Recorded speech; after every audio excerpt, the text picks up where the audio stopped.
Oh hey, I'm glad you're here. I'll forgo the usual retracing of steps spent growing up in the aisles of our family video store to make an admission. Look, I watch a lot of movies, and with what would be considered strange, bizarre, or in some cases even bad taste. I just don't think that way. I see opportunities for wonderful conversations, and it doesn't matter how bizarre or dark the subject matter. If anything, I'd argue that art is a healthy and cathartic place to express those darker corners of the mind. But also, I do this, and not everyone does. Sometimes, when I reach out to people, I forget to think, would this person want to be, however loosely, associated with this film? Actually, I've never thought that. It just never occurred to me. Which is weird when you think I reach out to strangers and ask them to watch a movie and then talk to me about themselves in the movie. Yet, here we are. I wanted to talk with this wonderful person, and to do so, I gave them a movie where people eat dumplings made of babies. Yeah, I know. I know. Would you watch your episode on a podcast tied to such a thing? And I don't think I'm speaking out of line when I say that this guest was less than pleased.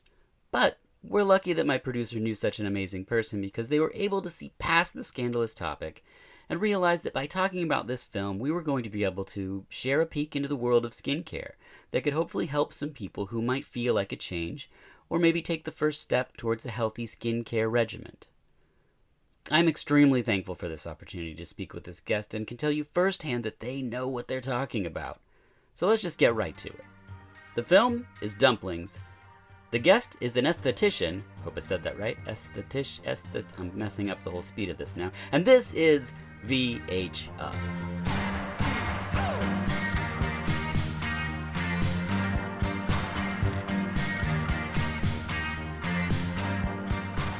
Hello and welcome to VH Us, the podcast where each episode is about a film and the guest has the profession or experience portrayed in the film. Sometimes I get an idea in my head and I just can't shake it. You can find us on Twitter and Instagram at VHUS_podcast, and the website is vh-us.com. I'm your host, Dirk Marshall, and I'm joined by Erika, a master esthetician. Thank you for being here. Thank you for having me. Esthetician is a very difficult word to say. I think sometimes it's harder for people to spell than to say it. Oh my gosh, yeah. I had some A's in there, and I mean, it was wild. But people can find you on Instagram at Erika, that's ERIKA_master_esthetician, and it's EST. No, I won't spell the whole thing, but I usually say it's esthetician with an E, not an A. Oh, there you go. That makes sense. So I gotta just ask you up front, what is an esthetician and how does that differ from a dermatologist? That's a good question. A dermatologist is a doctor. Okay. Went to a lot of school. An esthetician, I like to say, is a skin specialist. Gotcha. So a dermatologist goes to medical school to learn how to correct or find problems with people's skin, like moles, or if they have cancer. Sure. Being able to spot that for them, being able to diagnose disease or infection. They don't, in my understanding, spend a lot of time on how to take care of the skin. We do a lot of things like that are support work for dermatologists. So I like to think we're like the support team to dermatology, but we always honor whatever the doctor, whatever she says goes or whatever he says goes. And we kind of do all of the support work to help.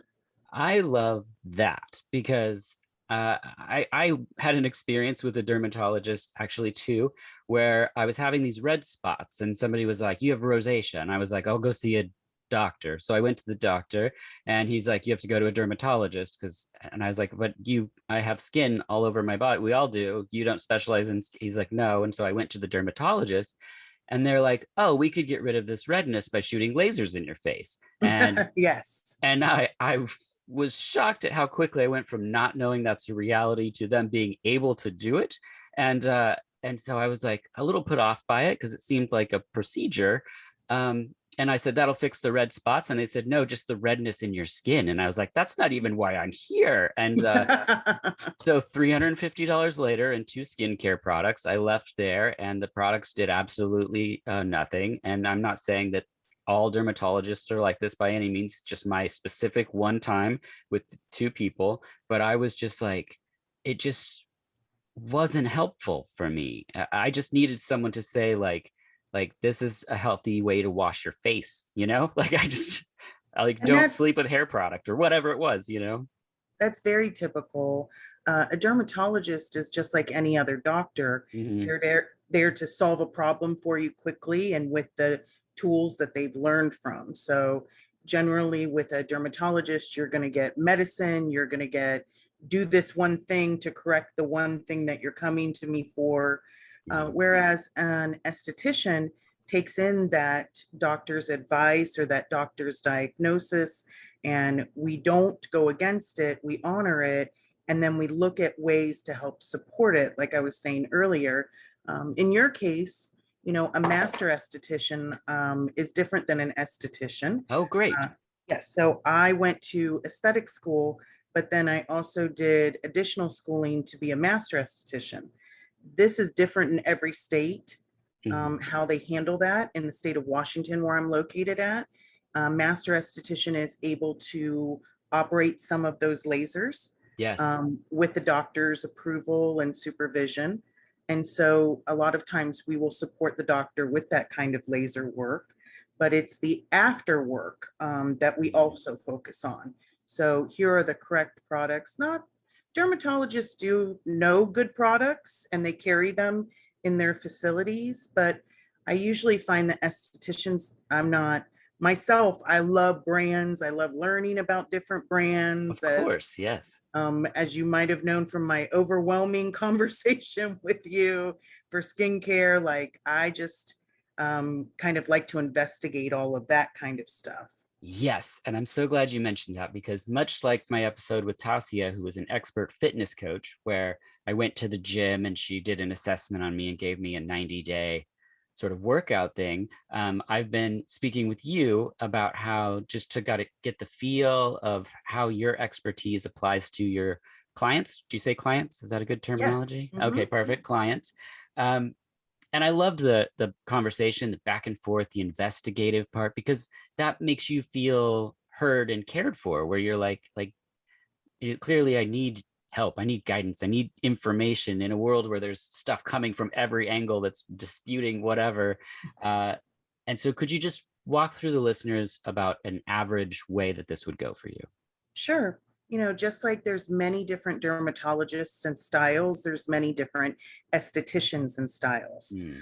The type of school that I attended is a holistic skincare school.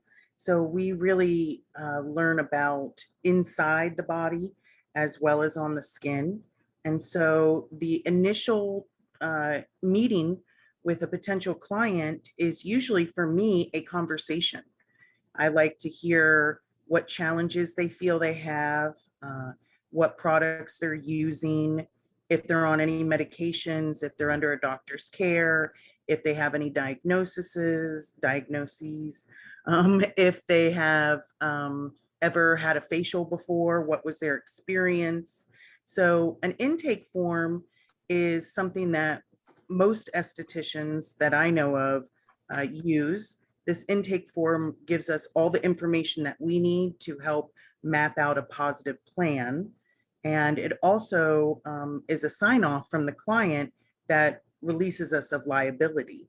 So we're very thorough in the intake form. In mine, in particular, I talk about things like, have you had lasers? Are you on prescription medications? I love talking about what brands they have used or what ones they like or don't like. You may have noticed when I was speaking with you about your own skincare, I like to give a variety of price points. Most estheticians carry their own line, something that they've invested in, Oh, a okay. skincare line that they Hmm. really either they create themselves or they buy into a brand that they really believe in. And so they'll map out skincare based on that. Um, all the information. Also in mine, I include things like, do you eat dairy? Um, do you eat meat? Do you exercise regularly? Are you on any supplements? things that they're ingesting, not just putting on their face. Awesome. It's very, very in-depth. Yes. Well, I find that just like with most things, people appreciate being heard, for one, but for Yes. two, it makes the process so much easier. Yeah. If you don't know someone is allergic to something, you could potentially harm them. And we have an esthetician's creed, just like a doctor or nurse's creed. Hmm. And one of the things that we say is, we do no harm in the same way, in an esthetician's creed. So we're wanting to help as much as we can and be the best esthetician in each visit. Sometimes you see somebody one time because they've had a gift card, Oh, and they sure. want to relax, Yeah. and sometimes, like, I have a client I've had for many years, and you build a relationship with them. Hmm. So you kind of have to look at the skin the moment that you see it, and each time it can change. It's a living thing, Yeah. it's our largest organ. Oh, So yeah, that's true. Well, it would be in poor taste to only speak about skin. Uh, uh, yeah. Thank you, thank you. Because we're brought together by the film Dumplings from 2004. The synopsis is Aunt May, a former gynecologist, makes health-restoring dumplings with horrifying secrets and complications. At the time of this recording, you can own the DVD, rent the movie at Movie Madness, or stream it on Amazon. First, we'll just talk about a few of the players in the film. Our director is Fruit Chan, who did Finale and Blood in '93, Made in Hong Kong, The Longest Summer, Public Toilet, Dumplings, and is still going today. Just put out a movie called The Abortionist, starring Bai Ling again. Our cinematographer is Christopher Doyle. Started in '83 with That Day on the Beach, Gus Van Sant's Psycho, Hero in 2002, and Hunters in the Dark was just announced. He has 99 credits. He's Wow, quite a really? beast. Yeah. And then our editor is Ki Hop Chan and Sam Fat Tin. Sam Fat Tin is actually just Fruit Chan, the director. Ki Hop has 81 credits, going from Beast Cops in '98, The Medallion in 2003, Beast Stalker in 2008, and God of War in 2017. Moving into our actors, we have Bai Ling, who I think is fantastic in the movie. She has 125 credits. The first film I ever noticed her in is actually one of her earliest, is The Crow from 1994. That's She where was, I recognized her from. yeah, she was in Nixon in '95, Wild Wild West in '99, Lords of Dogtown, Southland Tales, Crank, High Voltage, Sharknado 5, and has like multiple things in post-production right now. Then we have Miriam Chin-Hua Young, mostly dramatic and romantic comedies, Love in a Puff, Love in the Buff, all in that area. And then last, I just wanted to mention Tony Ka-fei Lung, and I apologize if I'm pronouncing this wrong, who I first saw in The Lover in 1993. It's a pretty amazing film. Do you remember that? It's Yes. it's it's a beautiful, like, I think it was indie, I'm not quite sure, but that's when I saw it, was when I was watching lots of independent and just getting into foreign films and stuff. But he was great in that, and he's just dreadful in this. He's a good actor. I just mean his character is so gross. He started in 1983 and he has 135 film credits and 9 films in the year that this came out. That's insane. Yeah. So let's press play on Dumplings. We start with a shot of a hot food tote as it's being carried by a woman. It is Aunt May, who arrives home and begins soaking ginger and adds zygotes. I'm not sure about the terminology exactly, but she lifts one up, eats it, and it squishes, and it's like this creepy sound, and we're like, okay, what's going on here? It's like Fruit Chan just saying, you're watching a movie where people are eating babies, here you go, right up front. And you're just like, oh, okay. We see some facial hair threading as a woman is strolling through a plaza. She's greeted by the dumpling lady, who comments on her beauty. Threading is not something that you do, but do you do laser hair removal, or is that a different No, specialist? I've been trained on how to do laser hair removal, Okay. and no, I don't practice that right now. That's Mhm. usually, it has to be done in a doctor's office here Oh, or a med okay. spa. Um, I also do not care for threading myself, although it's quite popular. Uh, Yeah. I don't, I'm not very big in anything that somebody would put a tool in their mouth and then use that, which is how traditional threading is done. Wait, they put it Um, in their mouth? like the string, that portion doesn't touch them because they're using that, weight against itself. I don't But even know how it works, to tell you the truth. I see it in the um, mall, and that's about it. yes, it's very popular for eyebrows because it can be quite concise, precise, and Mm. people like that. I think I can achieve the same thing through waxing or sugaring, and so I Hold just on, kind of differ sugaring? that. Yes, sugaring is my favorite. I like it way better than waxing. What is So sugaring? sugaring is one of the most ancient forms of hair removal. Hmm. It is a paste that's made of sugar, water, and lemon, and it's applied with the hand. And you warm this paste to the skin, and you remove hair using that paste. Oh, wow. So, And people don't break out from that? That's actually not bad for the skin? well, this is something that's a breakout, can, as we call it, can be common with waxing, Oh, not from the actual waxing, but because people can have a small reaction to the ingredients that are in wax. So okay. if somebody's more sensitive to wax, we suggest doing sugaring. And because there's only 3 ingredients in there. So personally, I have breakouts when I do wax, like if I wax on my face anywhere or under Yeah. my arms, but sugaring never. So Oh, I love that's a it. great option for people to know Yes. about. 睇起上嚟最多30零，唔夠40。我老太婆啦，个个都叫美啦。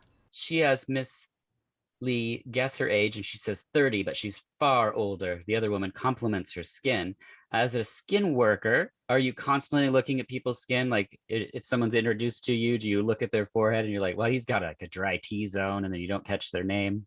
I don't know if every esthetician does this. In fact, I have a good friend, Spring, who always teases me about this because I do this a lot. I happen to look at people and evaluate, you know, how far apart their eyes are, what their Oh. texture's like. She'll be like, don't when she'll be like, don't look at my face like that. But it's not out of anything other than I find skin fascinating and skincare so interesting. And Mhm. I love how I how different everybody is. It's so crazy to me. Until I became an esthetician, all the things that I was naturally doing, well, now it's a part of my work and helps me. But I love seeing all the different types of textures and tones and pores and everything that shows on somebody's face. So a little bit of yes and a little bit of no. Yeah, that's good. That's a healthy amount. Next, we get the gross chopping to make the dumplings, and we see the dough part. And I know I shouldn't, but I just want dumplings. When I see that, I just want to boil some soup. And well, she boils it, serves it in a bowl to Miss Lee, who starts to eat one, and she spits it out, and the dog won't eat it, so she puts it in a plant. Placenta trees are a thing, but I also have seen placenta used in beauty products like masks and things. Yes, yeah, they do use it. It's supposed to be reparative. There's a lot of stuff like that. There's one thing that people kind of relate it to, but it's not. But like we use human growth factor, which is just protein. Oh, okay.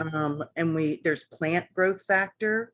There's different things and ingredients that people use to kind of help their skincare move along. And it's all about what's the next biggest thing, what's the next biggest science. And one of the reasons why I love being a more holistic skincare person is that nothing new is really new. When we're talking about, many women have been using in many different cultures those ingredients for Right. centuries. Ours just seem like they're brand new, but they're not. Yeah, Yes. that's true. That's a good point. She says, for women to rejuvenate, we must start from the inside. This is a phenomenal line. Yeah. And actually, when I was watching the movie, I wrote this down Yeah. Great. because I believe in this wholeheartedly. And I think it has not a lot to do with beauty. Oh, excellent. Yes. So, Could you expand on that? sure. I think that for someone to look their best doesn't always mean that they look the youngest or they have the clearest skin or they have, no pores or no texture. That doesn't exist. Skin exists. But when you focus inward and you're feeling good and you're feeling happy and you're feeling confident, it usually shows on your skin. Like we, one of the things that I kind of love is talking about, I don't really believe in anti-aging. I believe in the health of the skin developing to its best form. And so for me, that includes doing skincare and beauty. That to me is forms of working on peace within. It gives me joy to do that. But, I find that sometimes the most beautiful considered, most beautiful people, they don't look their best because they don't feel their best inside, you Mm. know? Hmm. And it's all about confidence and working towards a peaceful place within yourself. I love that. We could end the episode right now because that's exactly what I was hoping you would say. And yes, we are using a fantastical horror movie where people eat babies, but I was trying to get to that very moment that you just said.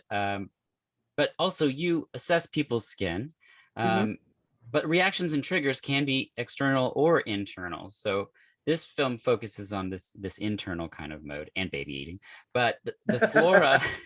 The gut flora is a real thing. How do you assess these things? Because as you said, people can be so different. Well, I mean, it's part of that relationship building that I was talking about. Mm, So when you initially see someone as an esthetician, you're there to help them, like I was mentioning earlier. So if that person's coming to you because they just want to relax, they just, this is the only time, maybe they don't always have the money for a facial, you know, sure. you make sure in that moment you're teaching them things that can help them in the long term. Self-care to me doesn't always look like going to the spa. Sometimes self-care is that you got out of bed and went to work. Sometimes self-care is that you take a moment to yourself. So, if I'm talking to a client and I get the sense from them that they're not feeling their best, or it's something like that, I don't really focus on what products are you using, let's spend money, let's do this. It's more about, I talk about some other kind of um, out of the box thinking things like meditation. That's one of the Yeah. things I kind of talk about with my clients. Have you ever meditated? I like it. um, if I see a client who is a picker, for example, which Oh yeah. is Known a some very real pickers. thing. Yeah. Yeah. Um, I never judge or criticize. You can't go, stop picking. Oh, okay, that'd be nice. No, because it's like subconscious for a lot of Yes. people. Their hands just So, go to where they go. right. And it's soothing. Sure. So one of the things I might mention is there's a great nonprofit foundation called Picking Me, and they kind of help people that are going through that and teach them tools and alternatives. And they have a great Instagram account. And or if you have a client who just seems rushed, overwhelmed, Hmm. like they show up late, they're wanting to leave early, then you get them for whatever time they're there and you let them have their time and then you let them go, you Yeah. know? So, That's one of the things about like just like a store-bought mask or something. Even that kind of thing, you might get something from it that's not anything the mask is giving you because you put it on your face and you sit for a second, in your day where you're rushing all the time. That might be what you needed way more than whatever weird product you just bought because you're like, I'm gonna put this thing on my yes, face and I look like a cat because I bought it at Uwijamaya. But you yes. know, Well, I but would love, I mean, it's kind of a back and forth too, mhm, because, people do have skin challenges. I never say skin problems, it's always just skin challenges. And they have things that would make them feel better yeah, about themselves and give them confidence. As holistic as I am in my approach, I also went to be a master esthetician and work with lasers. And Hmm. I've been around injections and I have no problems with them. And I think people should do whatever makes them feel good. So sometimes, addressing those challenges is what builds that sense of peace. And so Yeah. that's why you work with them on those types of things. Yeah, that is excellent. I first heard about this sort of like inner beauty through eating something because I had a fake food blog. And so it would basically, I just write about not writing about the food, but I would get candy and stuff from all over the world. And Japan had a ton of gummies that have collagen in them. And the Yes. idea was that the collagen you're eating was good for your skin, but I didn't understand if that was a truth or not, or just, Well, the jury, the whatever world jury, yeah. goes back and forth about this. But the simplest way to kind of say it is every day you wake up, you're depleting collagen. Oh, So when we're babies, when we're young, yeah. our cell turnover is about, and these are just general time periods. It can be affected by things like medication or lifestyle, but generally as a baby, your skin's turning over once every 14 days. Whereas as a 50-year-old adult, it can be up to 75 days, Oh, you okay. know? And so your skin is turning over like that. So you're constantly producing this beautiful, thick collagen, elastin, bouncy, beautiful, glowy skin, Yeah, and yeah. then as we get older, that starts to subside a bit. And so there are some benefits to ingesting collagen Hmm. just in general, I mean, it's not bad for you to do it. Yeah, and coming from Japan, all the gummies are delicious. Yes. Well, I make bone broth Oh, twice yeah. a week. And I've always done that for my skin. I really like it. I shouldn't say always, since I've been aware of like being an esthetician, but I love bone broth and I think it's, whether or not it's doing as much for me as I would like, but it feels good to make it. I like the process. And yeah, I do think it's giving me some collagen. So Yeah, we do that. We're not big breakfast fans here, my wife and I. So we'll make something for our daughter and then we'll just have a cup of bone broth. And we're like, hey, yeah. that's great. Miss Lee begrudgingly chews the first dumpling, and the sounds are wet and gristly. And I have a horrible feeling JL's going to put that right in the episode right about now.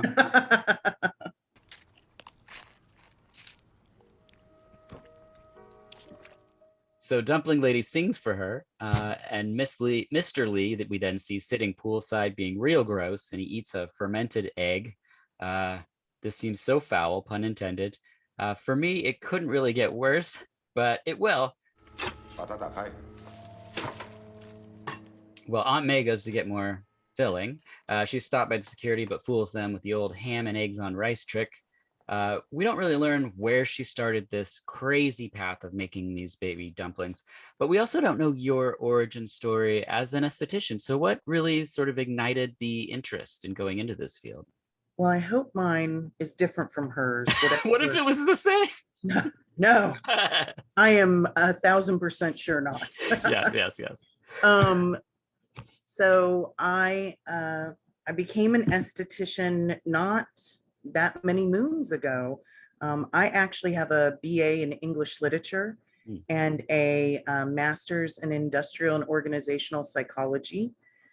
I've done a lot of jobs in my lifetime. I worked for a bank. I taught some college classes. I worked in a corporate position for about 10 years, working with universities and student services capacity. But I was always interested in skin. When I was a little girl, and I'm 45 now, and it's funny to look back and think, I've been doing this my whole life. I just didn't know it was a job. Yeah. And You know? then and all these little skills from previous jobs are all things that I bet you utilize today as in Sure. this job. Yes, It's my funny best how life friend. does that. It is. My best friend is, I've grown up with her. I've known her since I was very small. She is a professional makeup artist in Paris. And I love her very much. And I have always admired her fantastical life. Oh yeah. She's done runway shows, and she's done she not too long ago did makeup for Sting, and she's had all of these interesting stories. And I just remember her first starting out and how much she loved makeup, and I did too. I loved all the same things. I just thought I was supposed to go to college.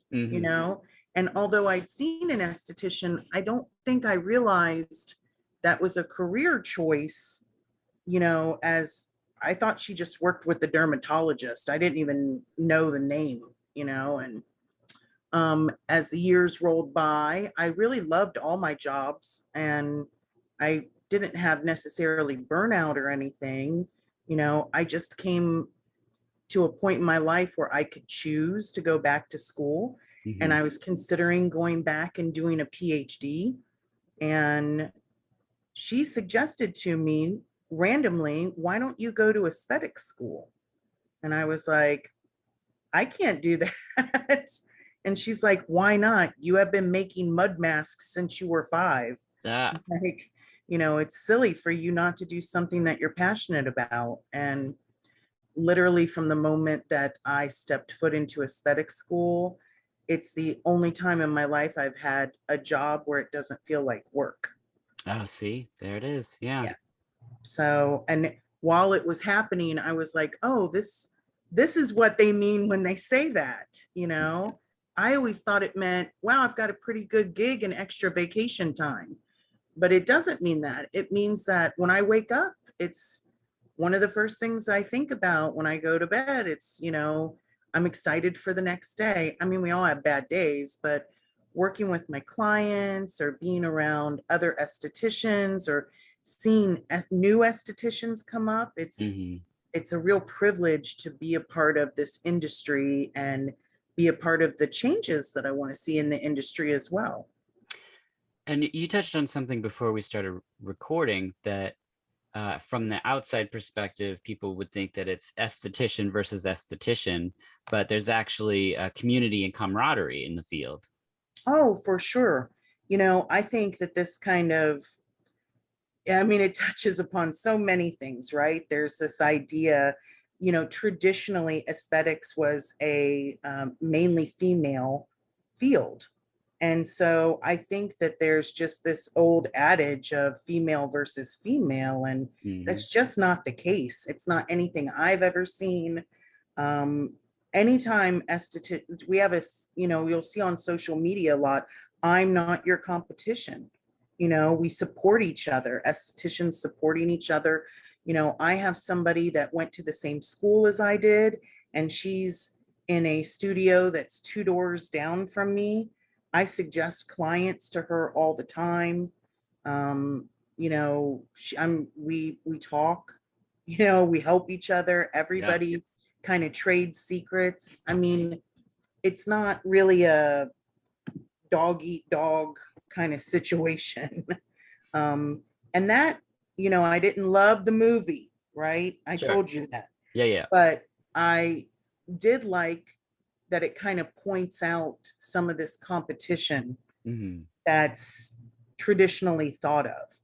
Because for me, that's so archaic, it's like not necessary anymore. As an esthetician, one of the things I always say is my biggest competitor is myself, but that doesn't just apply to that field, Right. I'm not ever going to be able to do the things that another person does because I can only do what I do. Yeah.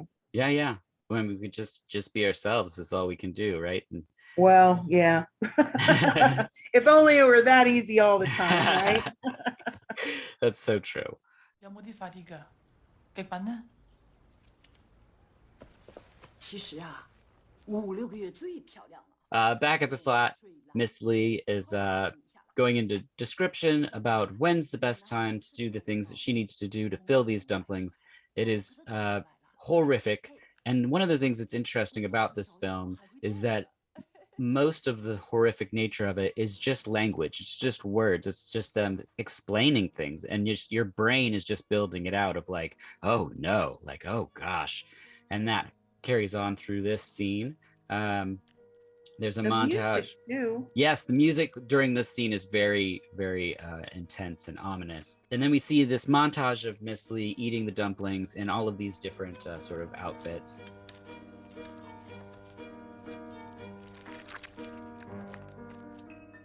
So time is sort of passing as she keeps going back and back and back for this treatment that's supposedly going to make her skin more beautiful, make her look younger. People will do a lot of wild things for such a thing. Where is your line? Is there any line that you would be like, I wouldn't do that for my skin? Is there ever I definitely wouldn't do this. Yes, right. Okay, well, right. yeah.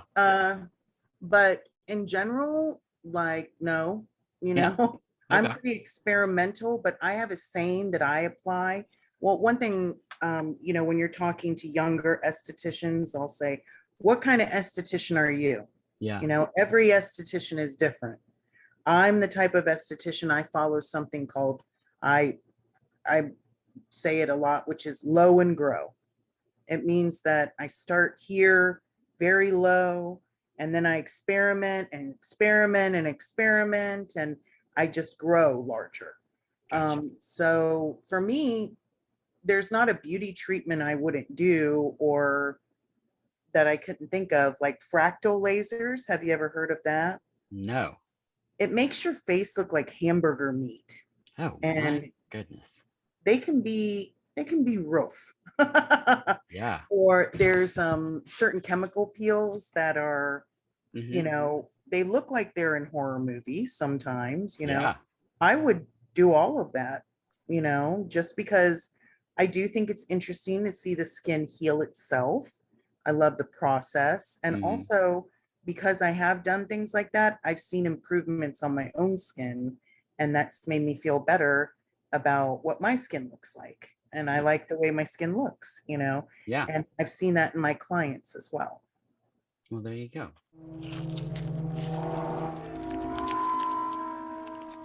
Miss Lee says she needs the most potent stuff, which means it's time to play a game. Real facial treatments or something I just made up. There's 5. Number 1 is snail facial. Real. It is real. It's Yes. people put snails on their face. Yes, it's the mucus. Yeah. All right. Moving along. I really love snail mucus serum. I love it. You can buy the serum? Yeah. Is there someone milking snails? How does this happen? Well, I mean, it's there's, I think I'd have to look it up for you, but I think there is a snail farm here. Oh, Yeah, I think it's in Oregon or Washington. probably I'm both. pretty I wouldn't be sure. surprised. Yeah. Yeah. Huh. So Okay, number 2, a vampire facial. yes, very much real and a fantastic facial. You've seen one? Well, I don't do a vampire facial because you have to be able to use plasma for Right. the vampire facial. What I do is a version, the first part, which is microneedle. I hear the hard part about the vampire facial is you can't see the difference in the mirror. Thank you. Thank you. When I read about this facial, it said your blood is drawn and then spun in a centrifuge, and then the Mhm. palette rich blood is then injected back into your face with microneedles. Yes. And it said to help healing. How does that You'll- work? You heal a lot faster. So what you're using is your own body to heal itself, which is essentially what microneedling is. Microneedling, I call it nature's Botox, Mhm. because what you have done is you've traumatized the skin. Your skin doesn't know that you spent $200 to hurt it, Right. right? Or you've spent $1,000 for, you know, the Sure. skin only knows that it's hurt. Mm. And so it rushes up and says, we're in trouble. Start sending some collagen, start sending some, you know, anything, get it up there, get it up there. And so it intensifies that, and Yeah. rapidly it's happening. And so the body is healing itself. And so you'll see, that's why we call it nature's Botox. Mhm. But a vampire facials, where you're using that blood to kind of help the healing process on top of that. So you're not so much of a raw open wound for as long. Wow. And other reasons. I mean, I'm sure. Yes. I know it's difficult when you have all the information. You're like, I could talk about one topic No, well, for an hour. I really, really want a vampire facial. And it's one that I really wish that I could do, but you have to have somebody there to draw the blood. Sure. So, womp womp. Number 3, Miracle Whip facial. I hope that is not a thing. Well, according to the list I found, and yes, it is different for every person, and sometimes just regionally. Having grown up in the South and eaten a lot of Miracle Whip in my life, yeah. I really hope nobody puts that thick mayo on their face. Yeah, so on this list is that Miracle Whip facial. It says for 20 minutes, and it works like a mid-chemical peel. I don't know how that works, but it's the grossest thing I've heard, and we're talking about a movie where people eat babies. So, well, this is a good point to kind of say a lot of people like to make up skincare, and it is very. To me, skincare is. I don't want to get too, nerdy with you, but to me, skincare and beauty care are reflective of economics, and they're more reflective of regional history sometimes than actual history. So things like why it's popular to be suntan sometimes in history, but it's popular to be snowy white in other times of history. Sure. Regionally, I can see a Miracle Whip is a luxury item in the South. Well, not anymore, but being able to buy mayo, that's like, these are different regions have different things. I'm not saying everybody or. Sure. No, some people are more of a Duke's family, I suppose. But. Right. But also that's like a luxurious item maybe for some family. And so they're using it like that. And another thing that you'll see people make stuff out of is like citrus or honey. There's some basis. I think the basis of the Miracle Whip, I always say this, which is somebody somewhere had to get a benefit out of it. Yes. It doesn't mean that everybody should get that benefit. So if I were to guess with a Miracle Whip facial, a lot of people are dry, not dehydrated. Dry means that you're oil dry. And so your face needs oils. And when you have more oils on someone who is dry, their face will glow. It'll look better.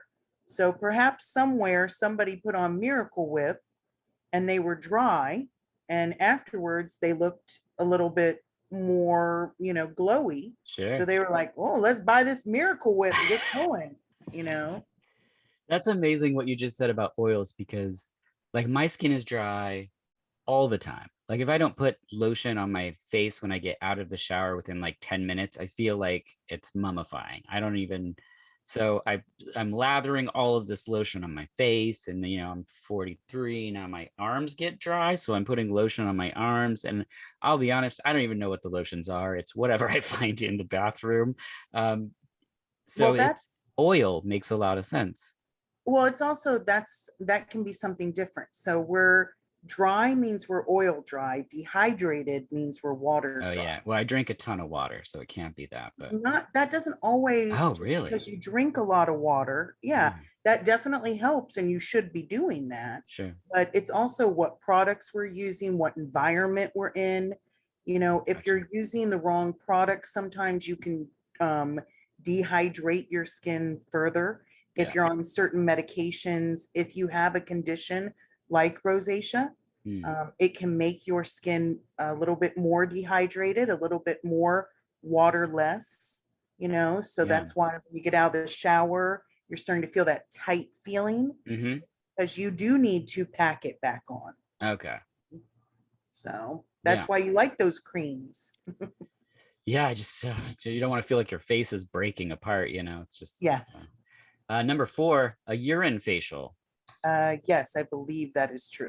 It's true. It can be taken orally, rubbed on blemishes, or all over your entire face. And I'd take this over the Miracle Whip, just so we're on board. And then I would not, yeah. but Number 5, slapping facials. I could see that being a yes because of we have a massage movement called percussion, Yep. and that helps to tone and firm. In fact, there's a very famous skincare place right now in New York called Skin Gym, Okay. and it looks, a little bit like slapping to me. Yeah.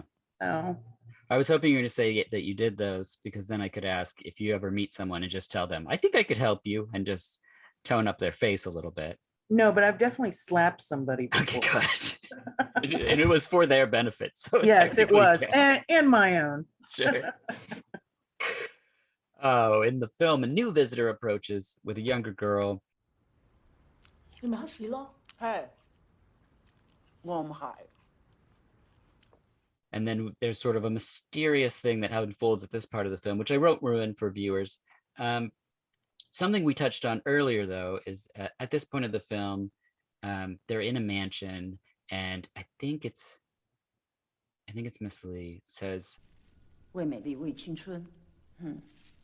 我们女人啊，永远要跟岁月做斗。 for youth and beauty, we women are always busy fighting our age. Mhm. And I thought that was another profound thing to hear in this movie called Dumplings. What are some techniques for healthy aging? That's a great question because I also paused when she said that because I find it to be sad because it is so very true. Right. It is hard to age. I would love to tell you that, health of skin, I do believe is so important, but nobody cares about aging. We Right. all care about it in different aspects. The problem arises when you become obsessive or downtrodden upon yourself because it's happening. Mhm. One of the things that I like to remind people that tend to focus on that is you woke up today. The alternative is you didn't wake up today. Mhm. Every day you wake up, you age. That just happens. Right. There are a lot of things that you can do, and they go all the way from simple things to very extreme things. It's what level of commitment are you willing to make to do it, and how far do you want to go? How important is it to you? And then another thing I like to kind of suggest is why is it so important to you? Mhm. Ideally for me, like I said, I'm 45. I would like to look 45 for the next 20 years. Yeah. I like how I look. I've hit a good sweet spot. And when I'm 65, I'd still like to look like this, right? Yeah. Is it realistic? Probably not, but I definitely can slow down the process. I can soften the edges, so to speak. As a woman aging, there are a lot of other things that come into play. Like you begin as you're aging, it's not just that you're showing signs of age by wrinkling or drier skin or all the typical things that we think of are signs of aging, but our bodies are changing, Mhm. and the purpose and function of those bodies are concepts that people place upon us, Yeah. society places on us. And so you begin to question things for yourself too, is my experience, not everyone's. And also, some people really value themselves by how they look, such as the case in the film. Yes. She's obviously in a relationship with somebody who doesn't love her for who she is. And so her value of herself is based on another person's opinion. Right. So she's never, it wouldn't matter if she looked 20 for the rest of her life. She doesn't value what she has, Yeah, exactly. And that's really why I chose this wild pairing, and thank you for being daring enough to accept this film, as it is a random connection, but I think it's an important one because if you took the horror element out of this movie and it's just a drama about a husband and a wife who have grown apart, he's off in a business and whatnot, and then clearly they they have forgotten that they once loved each other. Only she remembers and thinks if she could look younger, that she could win him back, that she could vie for his attention once again, which is sadly something that exists in a lot of dramas and films. And I mean, even in TV, like, like even show, like go back to shows like Geraldo or whatever, Donahue or Yeah. something. I mean, But it's a super old tale that's being told. The only thing here is that they apply this wild twist to it, that makes it fantastical and horrific. But it's probably not different from a lot of people's personal ex- situations. no, I mean, honestly, like I think I said, sometimes, movies to me, one of the reasons I love them is because they're so reflective of things that sometimes are hard for people to think about or talk about. So, like, one of the things that I took myself out of this movie was more about that relationship portion. Yeah, sure. And it's the relationship began on a bad note. Yeah. She was a young girl, and she just she was very hopeful about a good marriage with no experience behind her. Right. And I think that's how she approaches, just to take it back to my realm, that's how she approaches her beauty. Like, she did no research. No. One of the things I ask somebody when they come to me and they'll say, like, a challenge is, I don't like the way my face is looking right now because I'm getting older. I'll say, what research have you done? Like, Well, we all want the magic pill. We want the thing as fast right. as we can get it. And that's what she's done. She's gone to the utmost extreme thing that she's heard of that will help her, Well, there is no cream in existence that fights gravity. That doesn't Right. occur. Yeah. There are some great things like injections and fillers. There's definitely things that soften them. But sometimes the aging process isn't so bad because it's also the lessons you're learning, Yeah. the things that you're becoming and the changes that you're making. And men experience this as well, I'm sure. Oh, exactly. Yeah, It's yeah, probably for weird sure. for you to be 43, right? It's super weird. My daughter, and I got her a Nintendo Switch, and those things are like little mirrors. And every time she puts it in front of my face, I'm like, who is that guy? Like, because you feel this weird young age. I think most people do. And then you realize, like, you were listing off your jobs, and I'm like, there's no way you had all these jobs in your life. But I could name jobs that I had for a decade and whatnot. And it's just like, I've at 43 feel like I've lived 19 different lives because there's all these different chapters and things, these things that happen. But I love it all. And that's why I just wanted to say, healthy aging. Because like my wife has a business and people go like, oh, do you want to be like on Shark Tank or whatever? And we're like, no, we want it to grow healthy. We want it to be sustainable. We want to take care of it and have it grow at a natural rate. You're going to age as you grow, and that's just what happens. And so Yes. I just think it's important for people to hear, because like me hearing about an esthetician, I would think, oh, it's connected to makeup and beauty and all this other stuff. But there's also a level of like therapeutic care that I didn't know existed, really. And also this, even the word beauty, Right. like, it has so many, definitions behind it. Beauty Yeah. is actual acceptance, that is, for me, what the beauty industry is acceptance. And I felt accepted by my community. I accept others in my community. I want to work on all different types of skin tones, challenges, anything somebody brings. But that's not, I think sometimes people think it's just about, like, doing bikini waxes and trying to sell a cream to someone. Yeah. I mean, it's not just that. It's a part of being in the wellness community to me. Yes. And that is something, I'm so glad you say that, because that's the difference that I felt from just us interacting compared to when I went to the dermatologists that were just like, yeah, put this on your skin or let me shoot lasers at you. It's one of those two things. And then let's get it going because we got to get to the next person. I didn't feel cared for in the slightest. And through our conversation, much like I said with the fitness coach, it's a level of care. There's an assessment, there is an interaction back and forth of questions, and you do feel like, oh wow, this person's invested in me getting better to whatever capacity that means for myself. And I think that's amazing. Well, I had never seen a naturopath until a few years ago. And it blew my mind how different I Yeah. felt. But that doesn't mean that I don't see my general practitioner, Sure. And I'm you not saying know, that it's a versus at and all. and it's yeah, exactly. It's like everybody finds a sweet spot for them. Yeah. Some people like to go to the dermatologist. I don't want to think about it. Don't tell me anything. Just zap this, and I'd like to walk out and never think about it again. Right.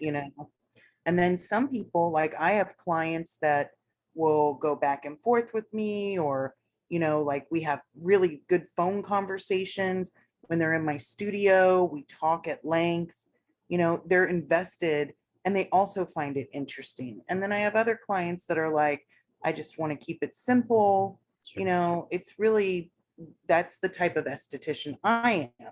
There are all different types of estheticians, though. Mhm. I'm sure there are some that are kind of like your dermatologist, even, you Right. know. Yeah. I think it comes down to the person, which is why when I even mentioned starting this podcast, we have a mutual friend who's the producer of the podcast, J.L. Watkins, and he said, if you ever do a movie about an esthetician, you have to talk to Erika. She's one of my favorite people to talk to.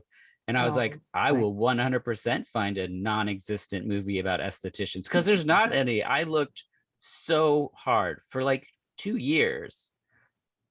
I well, couldn't find there, one. So so unfortunately, you get a baby dumpling movie, but we still get to have the conversation, and that's what's important.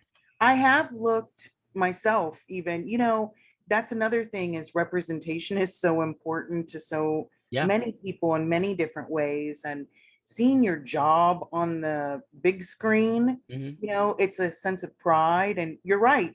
I don't think I can think of when There's not I've one. seen it. And if there was one, it would be in like a gross out comedy. It would be something where it's Right. just Yeah. played for laughs, and you'd be like, Right. oh, this is not what I do. Right. This, you have a profession that feeds your heart, like it sounds Yes. like. And that would not be something that you would see in like a Judd Apatow movie. I was just thinking, it's like so hard for me to watch 40-Year-Old Virgin, Right. because you would never wax someone like that. Yeah, exactly.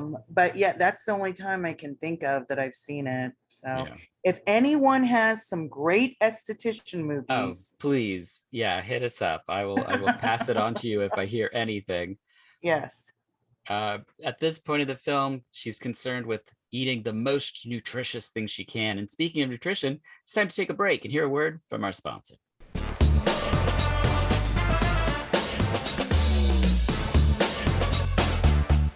Are you tired of boring food and condiments made of processed ingredients? Then you need Marshall's Hot Sauce. Each small batch is made by Sarah Marshall, who sources from local farmers. Her dedication to knowing the sources carries on through right down to knowing the single origin beekeeper and even the harvester of the sea salt. Each sauce is plant-based, gluten-free, and packed with deliciousness. Annual offerings from mild to spicy, being smoked habanero barbecue, red chili lime, serrano ginger lemongrass, and habanero carrot curry. Not to mention a rotating offering of limited edition sauces like Whiskey Smoked Ghost, Caramelized Scorpion Ghost, Volcano Sparkle, and even a collaboration with the heatonist Bird's Eye Charred Chive Dulce. There's always something new and delicious. Just head on over to marshallshotsauce.com. That's Marshall's HAUTESAUCE.com. When checking out, enter VHUS in promo code for 20% off. That's VHUS at checkout for 20% off. And now, back to the show.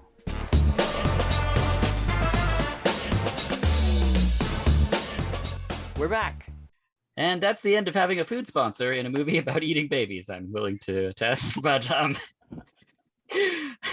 I thank them for their support. At this point in the film, Mr. Lee breaks his leg, and she hears this, and Mrs. Lee is just beaming on her way to his side. Mr. Lee says right away that he's into her baby eating smell, which is why there are so many R&B songs about baby eating. This Is How We Do It is about baby eating. End of the Road by Boyz II Men. Clearly that's about that. The Boy Is Mine by Brandy. The list goes on. Baby One No. More Time. People didn't know that was... Okay. No, they are not. No, all right. You're right. It's just this movie, actually. But oh my goodness. She dribbles water from her mouth into his mouth in this scene, and that might have been one of the more horrific things I saw. It's very strange. However, she feels young and alive from this situation. Well, this is the first point in the movie where I started to like her.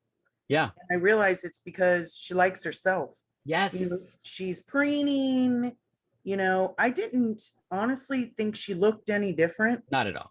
I think maybe they misted her face because her face looked a little bit more dewy. I wanted to look her up afterwards, and I just didn't get a chance to see what her actual age was, because she looks to me like a younger person in an older woman's clothing, and in that particular scene, she's like taking her jacket off and she's strutting her stuff. And honestly, that's when you're like, oh yeah, and she feels good about herself. So she's feeling good about, this horrible guy she likes. Yeah. Well, and also no one really has seemed happy yet in the film. So it's like when she finally feels empowered, I think we as an audience are like relieved, but it's very brief because everything just goes downhill from that moment. But that is a good point to, I would say that's how somebody should feel when they leave a treatment. Right. Like you should feel like you're about to strut out. I love when my clients take selfies and send them to me, or, I love that because they're feeling it too. Do they hashtag it with Erika Master Esthetician?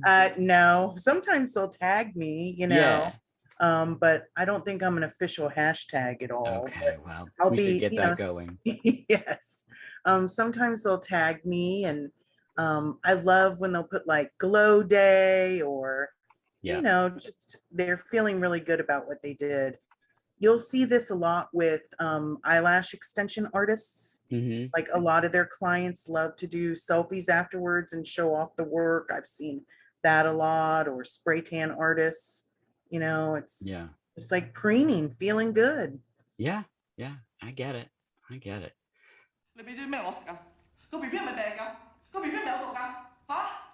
The husband finds out what's been going on, and he goes to visit Aunt May. They kind of get freaky, and he realizes that she's not 20, she's 64. Dun dun dun. She says, you two can be young forever if you just keep eating my dumplings. So we know it isn't possible for a person to be young forever, but what they can do is speak to an esthetician, because there's so much misinformation. As I touched on earlier, I would look online, which don't ever do that for anything, but I looked online. It was like, should I be using this product? And it's like 18 reviews, and 17 of them are like, yes, this is amazing. And then one person is like, this was terrible for my skin. And then I'm like, oh, wait, who's right? Or somebody will say this company's best, or don't buy this company. And it's like, it's such for me, an anchoring feeling to speak to someone who knows, who's been educated in these things. And rather than to just like, well, I represent this company, so I only do this product. Like, you provided me a list of things where like, these are options and different price points. And, I thought that was very helpful. Well, I find that because I remember a time when we couldn't read reviews, we used to really respect education and focus learning and specifics. And I love the mass learning that's happening, but it also builds situations like this where it devalues certain industries, and you have to kind of show this is why you want to do this, Right. I do think that skincare and having healthy skin should be available to everyone. regardless if you have money or not, or if you have access to see an esthetician or not.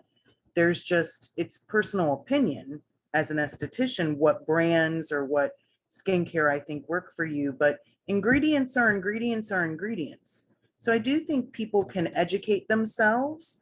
I don't necessarily think it's through Amazon reviews, but Yes.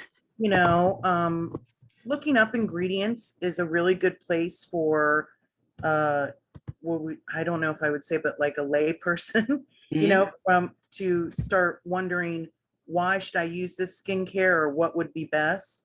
It's not necessarily doing things like, why is my skin red? Because you're right, you're going to pull up 10, 20 different things. Oh, don't look up rashes on the internet. Yes, no, do not, no. And there's also just nuances to it, like what I was saying earlier about the difference between being dry and being dehydrated. There's also conditions within those. So one thing that I like to help clients empower themselves with is looking up ingredients and definitions of those. So they know things like hyaluronic acid.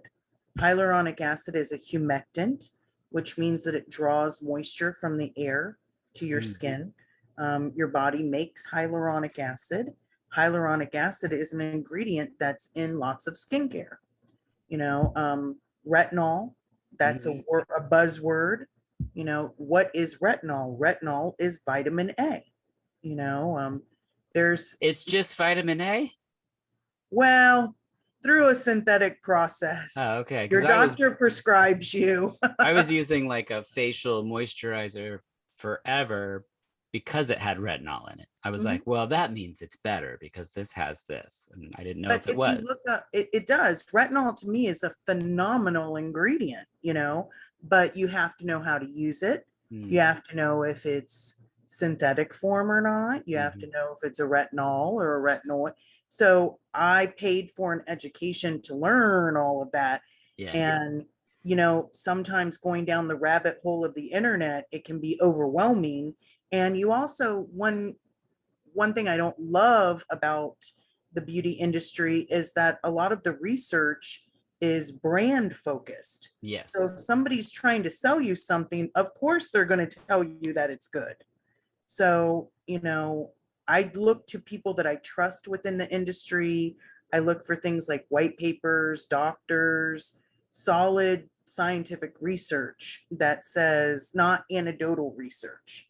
And a lot of the beauty industry is based, I feel like, sometimes on anecdotal research. You know, this product worked for me and I liked it, so you should like it too.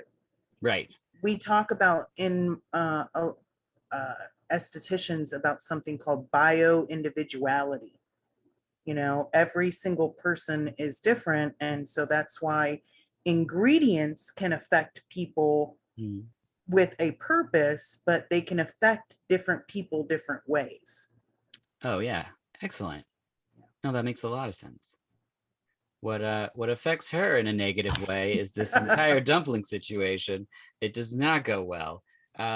Without spoiling the end for people, I will just say that it seems that Aunt May is still out there running those jewels, and we see Mrs. Lee is still going to keep doing what she's doing and carry on the things that she learned, I guess, from Aunt May, unfortunately, which brings us to the end. Any final thoughts? Dumplings 2004 is not a movie I would recommend to anyone.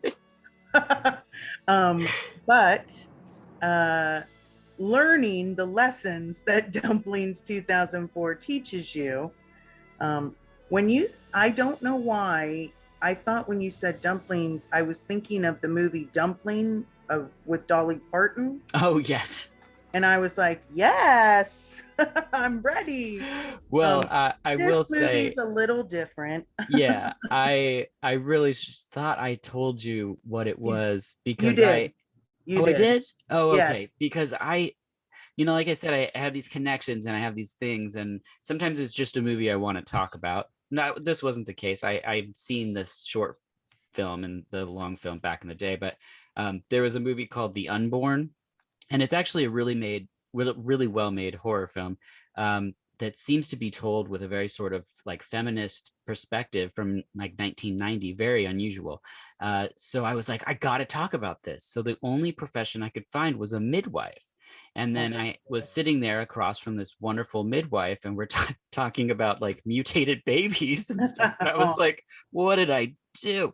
But she was a wonderful sport, because they're just fantastically strange movies that enable us to have wonderful conversations. But I do think the thing that I learned, I'm from this movie, it just kind of reiterates some of the things that I think people in general struggle with, and it's why I have a profession. Mhm. But one of the things that I love about this profession is getting to treat skin and challenges and seeing not all the different changes. But this woman is struggling. Yes. She's really feeling it. And so I think the lesson of Dumpling 2004 is, at some point you have to recognize that aging happens, but you are well capable of putting up a good fight that doesn't have to involve these particular dumplings. Yes. Lots of different services, even a Miracle Whip facial. Yes. Yeah.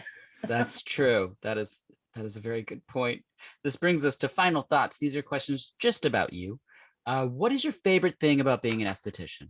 The people that I get to work with and learn from. 100%. It really is so satisfying, and it makes all of the hard work, or just the fun of it, is the interaction with the people. And what is a good day like for you? Oh, I have these, I do this thing where I'm trying on social media to talk more live. Yeah. I was saying to someone, I feel like it's borderline annoying, because I'll get online, I'll be like, I'm having a great day. But I love to go into the spa, before anybody gets there. And, my building's kind of bustling. And so the floor where my studio is on, there's other estheticians and there's hairdressers in there and things. And so I like to get there before anybody's there. That makes my day just start out great, because I can set up the essential oils and the diffuser, and Oh yeah. I can have music playing, and I center myself. And every time somebody comes to see me for an appointment, I curate a small gift for them. So I like map out all the little things that we're going to have for the day, and get to look through, who's coming to see me and why. And I'm kind of a stickler for safety and sanitation. So I love if I have that extra time to do another cleaning. Yeah. Which doesn't happen in my home, which is hilarious. Right. Yes. And then that to me is like the best start of the day. I'm sure, just like most people, I don't like when I feel rushed or I have to get there. And, so that's a great start. And then I get to see, clients that are enjoying being there, and I'm enjoying seeing them. And it's nice to make money doing what you love. And then I like it when I have a longer break during the day, because I can Yes. actually eat, take Yeah. a moment to have lunch. That is one of the downsides, is sometimes you have back to back to back people. Yeah. And then I love it when it is, I'm working the next day, so I don't have to do all the laundry right away. And I can hold off on some of that laundry. And do you have any advice for people interested in becoming an esthetician? Oh, yes. Working with new estheticians is a real passion of mine. Teaching and mentorship. And I think this industry is actually in its infancy, believe it or not. And so they get to be a part of everything that they want to see happening in their own profession, and my advice always is to seek out education. Now, there is value in attending classes that aren't required. We don't, in my state, we don't require continuing education credits for our license, but I always say to new students or to new estheticians, like, still seek those things out, Mhm. keep yourself growing and evolving. I myself don't still don't really understand TikTok. Um, but I'm trying to force myself to, because that's also part of the education process. And, Yeah, force yourself into uncomfortable situations. yeah. With my wife's sauce business, the thing that's been most popular is process. So like filling a bottle will get way more attention than our usual heartfelt posts. It's like, Oh, oh, same. you just want to see process. And so our TikTok is just that. It's just filling a bottle. And people are they go crazy about that stuff. People on social media, I find, love extraction Uh-huh. That's huge. videos, or where they see chemical peels where things are coming off. Yeah. Mm-hmm. It's that um instant gratification Yep. thing. So yes, agreed. But I don't know if I'm real ready for it yet. But Sure. I have been making reels, so There you go. but you can always be learning. And for new estheticians, it's part of, some things are going to maybe feel uncomfortable, but Mhm. you want to put yourself out there and try new things. Yeah, absolutely. That brings us to our final question. And Eric, it's my favorite question. What are your dreams like? Oh, they're weird. I don't know. I'm trying to think of one that I had the other night. I mean, they vary. Yeah. My dreams, are you talking about my dreams at night or Yep. my overall dreams? No, people always think I'm Um, talking about that, but no, I mean, is it work related? Is it no, they're stress weird. induced? It's just my subconscious trying to process the day. I've had ones where my dog talks to me. Those are good Oh, ones. that's great. I love them. I love when that happens. I have them in black and white. I dream often, honestly. I have a vivid imagination. That's So great. yes. I'm trying to think of the one I had the other. I always want to write these down, but Mm. I don't. But I also have very boring ones. You should write I down the talking dog ones and then like try to see if the dog notices if you bring something up, just be like, oh, have you I already just always been remember interested in sports or in I oh my just God. remember him saying in the dream, "You haven't fed me yet." And Oh, I want to see it in the bowl. And I was like, "Calm down." So that's great. Well, Erica, thank you so much for watching Dumplings, for taking the time to talk with me and to share your story. I really appreciate it. oh yes, thank you so much for having me. As I mentioned, I've never been on a podcast, and I was so Yay. excited. And I really, our mutual friend that we have in common, I do anything for and think so highly of. So, but I really love your podcast. It's been Oh, interesting to hear all the different professions, thank you. you Yeah, know. I'm lucky to find people like yourselves that I find inspiring, and I want to amplify their stories so that people can, that if they didn't know you before, will know you now. So I I hope liked that the people find that way. psychic one. Yeah. Oh, she's amazing. You should see her. Oh, If I would you, love to. That was Renee, good. And I also every, love vibes.